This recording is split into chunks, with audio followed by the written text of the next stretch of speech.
showing calculation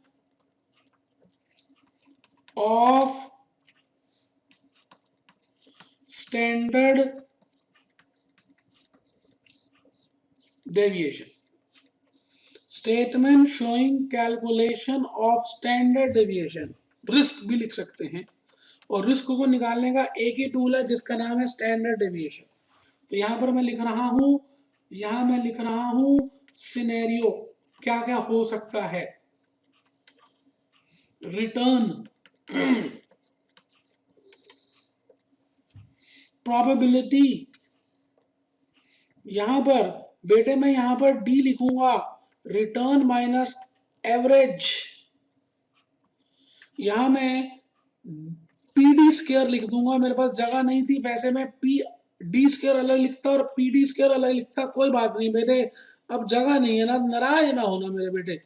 3 scenarios दिए हैं आपको। रिटर्न 40% का भी हो सकता है, 17% का भी हो सकता है, और -6% का भी हो सकता है, 40% का भी हो सकता है,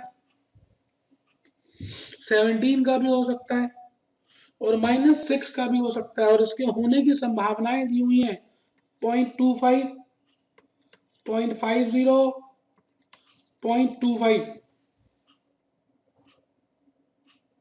बेटे पहले वर्किंग नोट से आपको एवरेज निकालना पड़ेगा, एवरेज कितना है।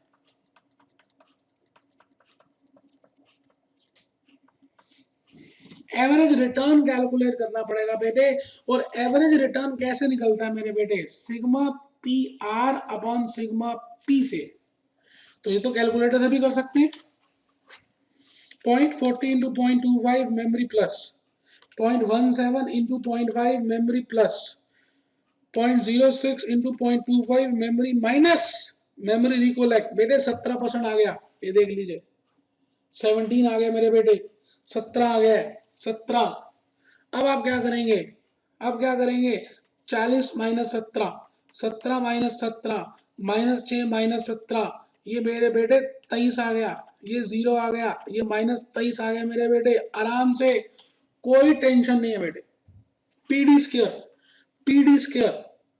अब मैं क्या कर रहा हूं, 23 इंटू 23 इंटू 0.25 मेमोरी प्लस। बेटे मैंने लिख दिया 132.25, दूसरा तो 0 ही है मेरे बेटे। 23 इंटू 23 इंटू 0.25 मेमोरी प्लस, तो बेटे ये भी 132.5 ही है, 25। ये लो, और बेटे मैंने मेमोरी रिकोलेक्ट कर दिया, ये देखो ये आ गया बेटे 264.5, 264.5। बेटे बेटे फॉर्मूला लिखो ना बेटे, standard deviation is equal to sigma P D square upon sigma P. लो बेटे, लो मेरे बेटे, अंडर द रूट निकाल लो बेटे, और अब लगा दो परसेंटेज। क्योंकि बेटे पहले आप परसेंटेज लगाओगे ना तो उसमें दिक्कत आती है, इसलिए अब लगा दो परसेंटेज। तो ये आ गया जी 16.26%, 16.26%, 16.26%। आराम से पहले नोट कर लीजिएगा। ये हमने क्वेश्चन 7 किया है जी, रिस्क को निकालने की बात सीखी है। वैसे मैं अभी ये अगली क्लास में सारे क्वेश्चंस जो होमवर्क में करके दिखाऊंगा, आप टेंशन मत लेना। इसका मीनिंग लिखिए जी, it implies there will be 16.626% chances of variation in actual return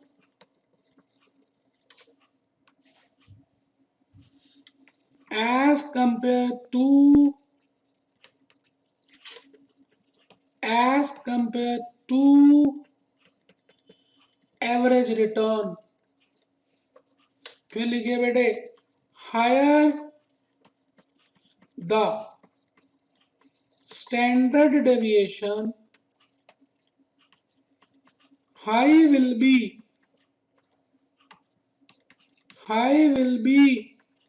the risk. जितना स्टैंडर्ड डेविएशन ज्यादा होगा बेटे उतना रिस्क ज्यादा होगा, ध्यान रखिएगा। तो मैंने ये क्वेश्चन नंबर 7 कर दिया। सवाल ये आता है, एक बच्चा कहने लगा कि क्या रिस्क लेना ही नहीं चाहिए, क्योंकि रिस्क अगर ज्यादा होगा तो डर ज्यादा होगा। बेटे एक चीज बताओ, अगर आप रिस्क नहीं लोगे तो लाइफ में आप आगे बढ़ोगे भी नहीं। रिस्क का रिटर्न से डायरेक्ट रिलेशनशिप है। आप बताइए, आप सीएस का कोर्स कर रहे हैं, इसमें रिस्क है कि आप पास भी होंगे या फेल भी हो सकते हैं।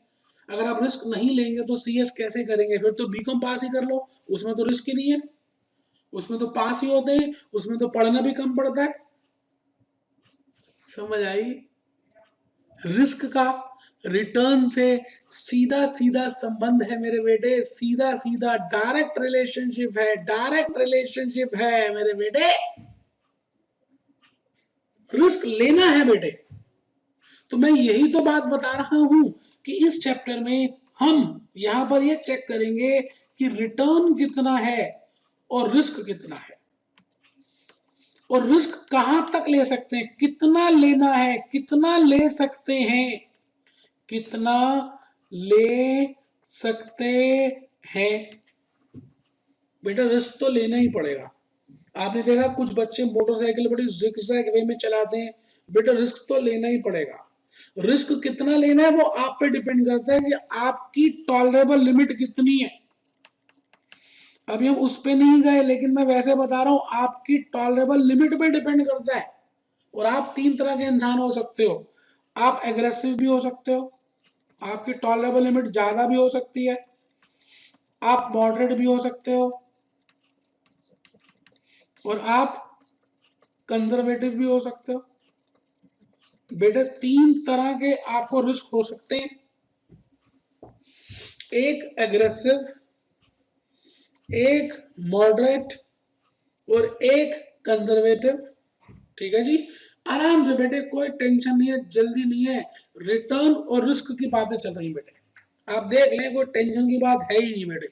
मैं तो धीरे धीरे आपको समझा रहा हूं, भले एक क्लास ज्यादा लग जाए बेटे, कोई जल्दी थोड़ी है बेटे, हमें लॉजिक समझने। अब आप ये बताइए, आप कभी देखा हो आपने हरिद्वार में गंगा जी के किनारे सब लोग नहाने जाते हैं, वहां पे नदी बह रही है, गंगा जी बह रही है, ये पानी है, पानी रे पानी तेरा रंग कैसा। कुछ लोग क्या करते हैं, वहां पर यहीं पर सीढ़ियों में ही बैठ जाते हैं, यहीं से पानी लेते हैं, हर हर गंगे हर हर गंगे हर हर गंगे।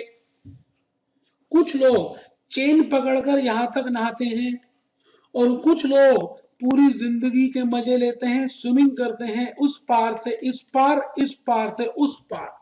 आप बताइए सबसे ज्यादा मजे किसको आते होंगे?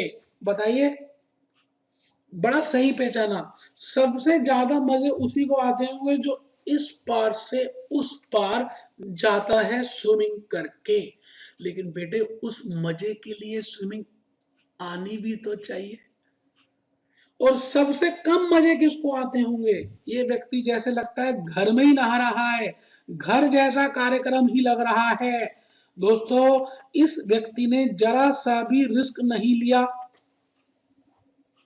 तो इसका मतलब एक बात समझ आती है कि रिस्क लेना है, मैं मना नहीं कर रहा, लेकिन रिस्क लेने के लिए आपको चेक करना है कि आपके अंदर हिम्मत कितनी है। हिम्मत कैसे निकालते हैं, अगली क्लास का मुद्दा है, थ्योरी डिस्कस करेंगे अभी। लेकिन आप पहले एक कंसेप्ट लिख लें, कंसेप्ट नंबर 9 जो मैं कहना चाह रहा हूं उसका नाम है जी risk return relationship. Concept number 9, risk and return relationship. बस बेटे, एक तो कंसेप्ट 9th करना है मेरे बेटे, एक कंसेप्ट 10th करना है मेरे बेटे, और बेटे एक क्वेश्चन करना है, एक वीडियो देखना है, और ये लेक्चर यहीं पे कंप्लीट हो जाएगा। तो आइए हम कंसेप्ट नंबर 9th की तरफ बढ़ेंगे। लो मेरे बेटे, ये मैंने इसको बड़ा कर दिया मेरे बेटे। अब एक्चुअली में जब मैं बड़ा करता हूँ तो बेटे आगे चला जाता है, बिल्कुल सीधा चला जाता है। कोई बात नहीं बेटे, आपके लिए तो हिम्मत, आपके लिए तो प्यार है बेटे, कष्ट भी कोई दिक्कत ही नहीं है। लो, ये लो, लो ना बेटे, लिखो। रिस्क एंड रिटर्न रिलेशनशिप सबसे इंपॉर्टेंट कंसेप्ट इस समय लिख रहे हैं आप। रिस्क एंड रिटर्न रिलेशनशिप अभी लिख लें। रिस्क इज इंडिपेंडेंट, आपकी इच्छा है कि आप रिस्क कितना लेते हैं, आपकी इच्छा है कि आप तैरने जाते हैं या नहीं जाते, क्योंकि तैरेंगे तभी रिटर्न मिलेगा। तो risk is independent and return is dependent. चित्र जरूर बनाए जो मैंने नीचे चित्र बनाया है।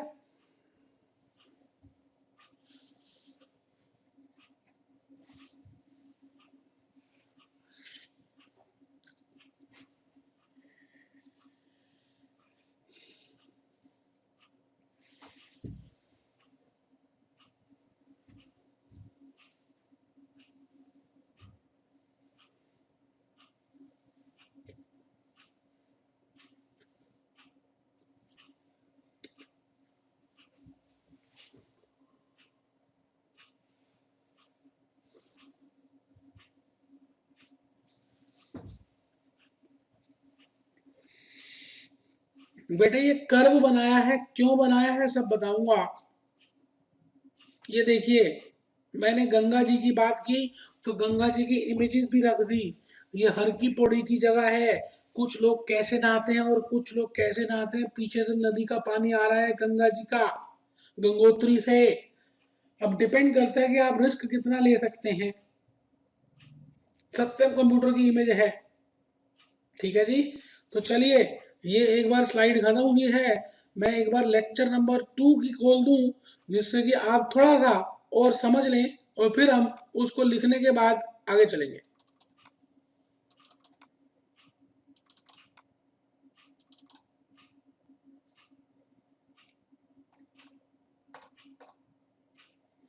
ठीक है बेटे, तो अभी मैं इसको अभी क्लोज कर रहा हूं। अभी देखेंगे, पहले मैं आपको कुछ बताना चाह रहा हूं। मैं ये कहता हूं बेटे, एक चीज बताओ आप, यहां पर दो वेरिएबल्स रखे हैं मैंने, एक रिस्क और एक रिटर्न। बेटे रिस्क जो है ज्यादा शक्तिशाली है, risk is dominating in nature, या मैं यूं कहूं, risk is independent variable. Independent, independent variable बेटे, क्योंकि रिस्क आप कितना लेते हैं वो डिपेंड करता है। तो रिटर्न इज डिपेंडेंट वेरिएबल। बेटे रिटर्न इज डिपेंडेंट वेरिएबल, बड़ी सिंपल सी बात है।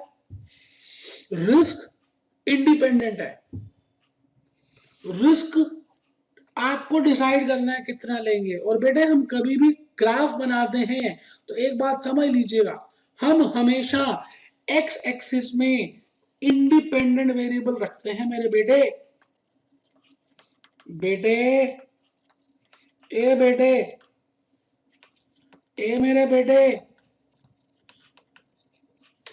तो यहां पर एक्स एक्सिस होती है और यहां वाई एक्सिस होती है। इसका मतलब यहां रिस्क लिखेंगे और मेरे बेटे यहां रिटर्न लिखेंगे। अब मेरे को एक चीज बताइए, ये इसी कर्व का नाम तो है जो आप लिखते थे y on x, y on x। इसका मतलब y डिपेंडेंट है और x इंडिपेंडेंट है। वैसे आप x और y भी बना सकते हैं, मुझे कोई दिक्कत नहीं है, लेकिन मैं जो चीज बताने जा रहा हूं ये बताइएगा कि आप एक दिन गर्मी में, बहुत गर्मी थी, धूप थी, और आप कहीं से दूर से आ रहे थे और आपको बहुत प्यास लगी थी, बहुत प्यास लगी थी, इतनी प्यास लगी थी कि बस आपसे खड़ा भी नहीं हुआ जा रहा था। आपने दरवाजा अपने घर का खटखटाया, आपकी मम्मी दिन के समय सो रही थी, आराम कर रही थी, और कोई घर में नहीं था, आप दरवाजा खटखटाते जा रहे हैं, मम्मी दरवाजा खोलो, मम्मी दरवाजा खोलो, क्योंकि मम्मी आराम कर रही थी तो उन्हें कुछ समय लग गया आने में। मम्मी ने जैसे ही दरवाजा खोला, आप भागते हुए गए, आप भागते हुए गए कहाँ? रेफ्रिजरेटर के पास। आपने वहां से नींबू निकाला, आपने ठंडा पानी भी निकाला, नींबू को काटा, नींबू को स्क्वीज किया, रस गिर रहे हैं, रस गिर रहा है ग्लास में, आपने ठंडा पानी भी डाला, आपने नींबू का रस भी डाला और आप बस पीना शुरू कर ही रहे हैं। आपने पी भी लिया, ऐसा लगा जैसे पहला घुट आपके अंदर गया हो, अमृत लगा हो कि अमृत चला गया अंदर तक, नीचे तक कहां चला गया आपको खुद ही नहीं पता। आप एक गिलास पानी पी गए, प्यास अभी पूरी बुझी नहीं है, आपने दोबारा से दूसरा नींबू निकाला, उसको काटा, उसका स्क्वीज किया और दोबारा से आपने ठंडा पानी डाला। अब आप दोबारा पीना शुरू कर रहे हैं, लेकिन दोस्तों ध्यान रखिएगा, आप दूसरा गिलास पी रहे हैं, आप पी तो रहे हैं, लेकिन जितनी सेटिस्फेक्शन आपको पहले ग्लास में थी नींबू के पानी पीने में, उतनी सेटिस्फेक्शन दूसरे में नहीं है, कुछ सेटिस्फेक्शन कम हो चुकी है। बोलिए हाँ या ना। दोस्तों इसको बोलते हैं लॉ ऑफ डेमोग्राफिक ट्रांजिशन। इसको कुछ जगह लॉ ऑफ यूटिलिटी भी बोला जाता है। इसका मतलब जब आप रिस्क ज्यादा लेंगे तो रिटर्न शुरू में बहुत ज्यादा होगा, जितना रिस्क लेंगे उतना रिटर्न बढ़ेगा, लेकिन एक लेवल के बाद जब आप रिस्क लेना शुरू करेंगे धीरे धीरे उतने यूनिट से रिटर्न नहीं बढ़ेगा, रिटर्न बढ़ेगा लेकिन कम यूनिट से बढ़ेगा। बेटे इसीलिए शुरू में तो ये लाइन बिल्कुल सीधी होती है, लेकिन धीरे धीरे बेटे कर्व में आ जाती है मेरे लाल। तो इसको लिखिएगा, इसी को तो बोलते हैं लॉ ऑफ डिमिनिशिंग रिटर्न्स।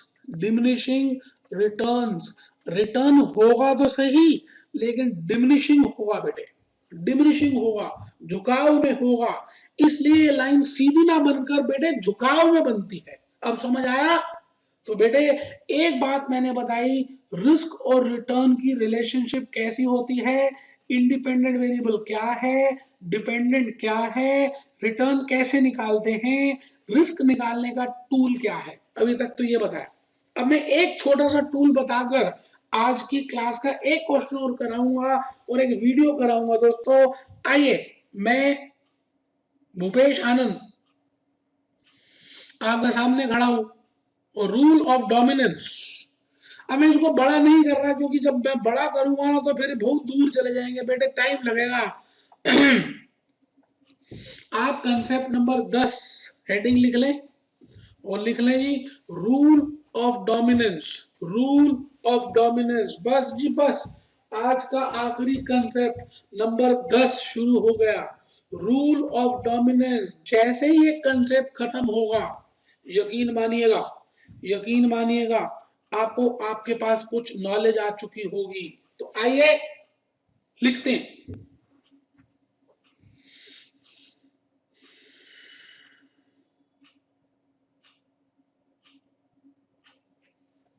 अगर आपको कुछ झुंड दिया हुआ है सिक्योरिटीज के, अगर आपको 5-6 सिक्योरिटीज दी हैं और उनका रिटर्न भी गिवन है, रिस्क भी गिवन है, आपको ढूंढना है कि उसमें कौन सी सिक्योरिटी बेस्ट है, तो मेरे बेटे रूल ऑफ डोमिनेंस लगा सकते हैं, रूल ऑफ डोमिनेंस लगा सकते हैं, रूल ऑफ डोमिनेंस लगा सकते हैं।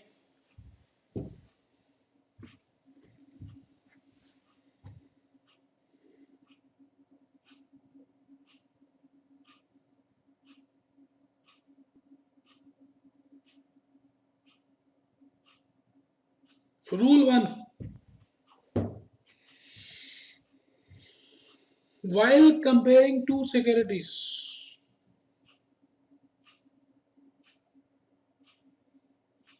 if return is same, then preference will be given to security having lower risk। आराम से पढ़िएगा, इस पूरे रूल में बड़ा ज्ञान छुपा हुआ है। मैंने एक एग्जांपल लिखा है, आप देखिए उस एग्जांपल को। मैंने एक सिक्योरिटी ली है टाटा और दूसरी ली है Reliance.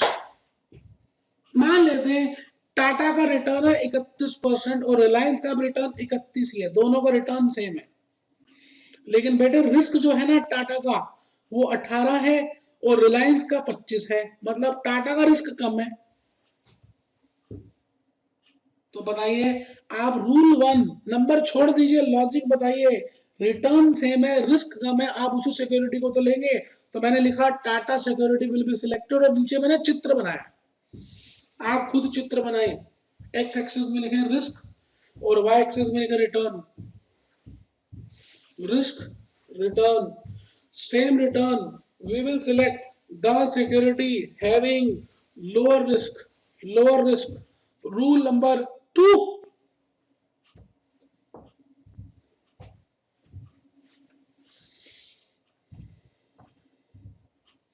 if the risk is same, बड़ा प्यारा सा रूल है मेरे बेटे, rule 2, if while comparing two securities, if the risk is same, then preference will be given to the security with higher return,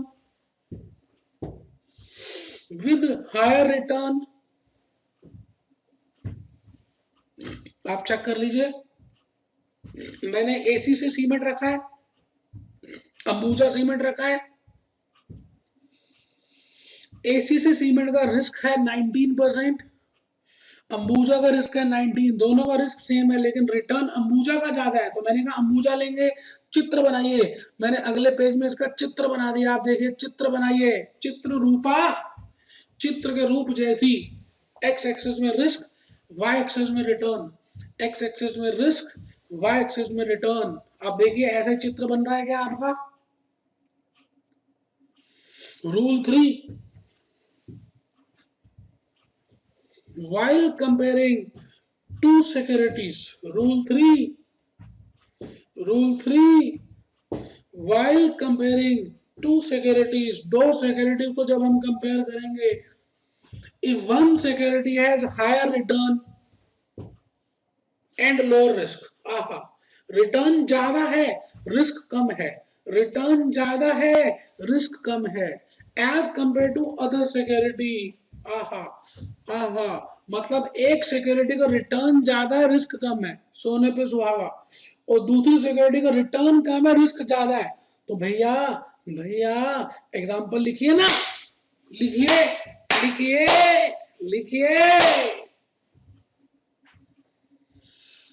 चित्र बनाइए,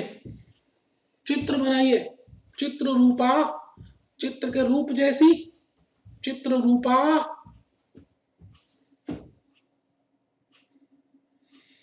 ये देखिए चित्र ऐसा बना, आईटीसी एंड एचडीएफसी। तो बड़ी सिंपल सी बात है, आईटीसी को सिलेक्ट करेंगे क्योंकि एक तो उसमें रिस्क कम है और रिटर्न ज्यादा है। रूल नंबर 4, अब इसमें है ही नहीं,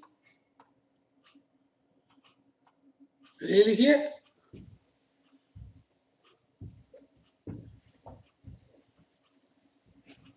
बस बेटे।